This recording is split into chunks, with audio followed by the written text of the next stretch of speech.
Good evening दोस्तों, कैसे हो। ज्ञानी शर्मा जी के 11वें एपिसोड में आपका स्वागत है। आज मैंने एक इंटरेस्टिंग टॉपिक चुना कि एक आइडियल म्यूचुअल फंड पोर्टफोलियो में कितने स्कीम्स या फंड्स होने चाहिए। तो मैं जब भी निवेशकों से मिलता हूँ तो एक चीज़ देखता हूँ कि नंबर ऑफ़ स्कीम्स या फंड्स उनके पोर्टफोलियो में बहुत ज़्यादा होते हैं। हर एक निवेशक का एक मतलब रीज़न होता है कि इसलिए मैंने ये फ़ंड चुना। लेकिन क्या ये ज़रूरी है कि हम स्कीम्स या फंड्स ऐड करते रहे अपने पोर्टफोलियो में? ऐसे करने से क्या मतलब उसका डीमेरिट क्या है? अगर मेरा ये मानना है कि जितने ज़्यादा फंड्स उतना आपका अल्फ़ा जो घटता जाएगा।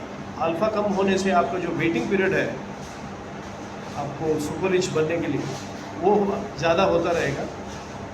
जितने आप स्कीम्स या फंड्स को कम करेंगे उतना मतलब कम समय लगेगा आपको रिच बनने में, मतलब आपका वेल्थ बिल्ड करने में। However when you are selecting these base funds you should always do based on the risk adjusted return generated by these funds। वो ज़रूरी होता है क्योंकि खाली रिटर्न देके आप फंड्स का सिलेक्शन मत करो। मैं खाली 5 फंड्स में SIP करता हूँ। बाकी के फंड्स में निवेश किया तो भी बहुत मतलब only to track them. Predominantly I invest into 5 funds which are this funds. एक फ्लेक्सी कैप कैटेगरी में मैंने निवेश किया है कोटक फ्लेक्सी कैप फंड में। कोटक फ्लेक्सी कैप फंड ने पिछले 3 साल में दिया है 33.29% and Nifty total return index has given 22.37%।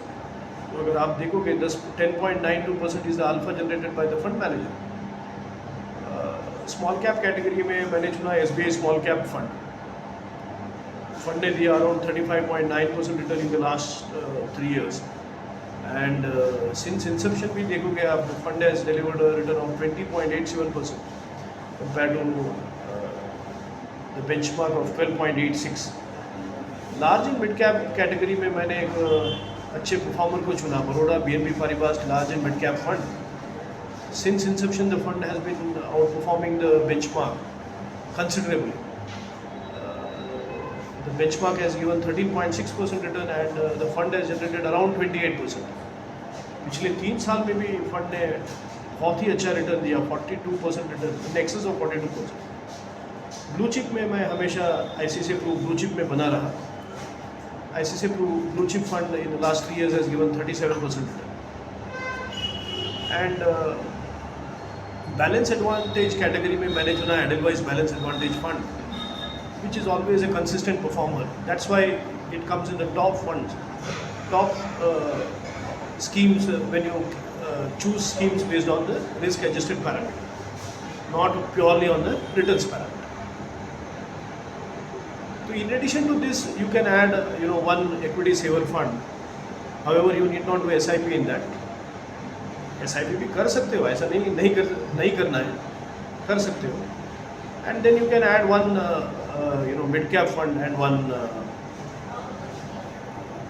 multi cap fund, which I have not invested because I thought anyhow I am investing in large and mid cap, which will take care of that। I can add one more multi cap, which ज़रूरी है। But flexi is also a multi। Only thing multi में क्या होता है 25% large, 25 mid, 25 small में रहता है।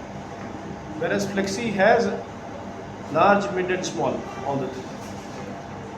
ज़रूरी नहीं है कि आप एक मल्टी में भी डालो, इतने फंड्स काफ़ी हैं और जितने कम फंड्स उतना ज़्यादा alpha.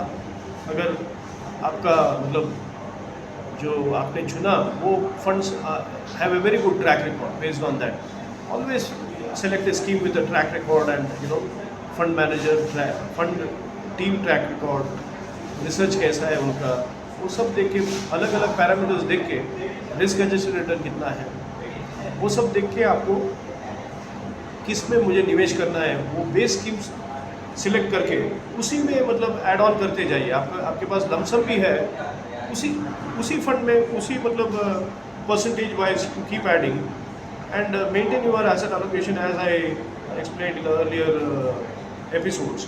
And asset allocation is a must. जितना आपका एज उतना फिक्स्ड इनकम सिक्योरिटीज़ पे या तो आप बैलेंस एडवांटेज या इक्विटी सेवर को इस्तेमाल करके भी उसमें मतलब you can arrive at the asset allocation, और you can invest in a fixed income fund and then do the asset allocation. It's left to you, but maximum number of funds according to me should be 10. Ideal number of funds should be around 7 to 8, not more than that. इसी positive thought के साथ मैं आपसे मतलब यही गुजारिश करूंगा कि जब भी म्यूचुअल फंड में निवेश करोगे एक आइडियल पोर्टफोलियो बनाओ, नंबर ऑफ स्कीम्स को रिड्यूस करो. अगर आप बहुत ज़्यादा स्कीम्स में ऑलरेडी निवेश किया है आपने, उसको bring it down to ideal 7 to 8 और restricted to 10. Thank you friends, बने रहिए. Thanks a lot.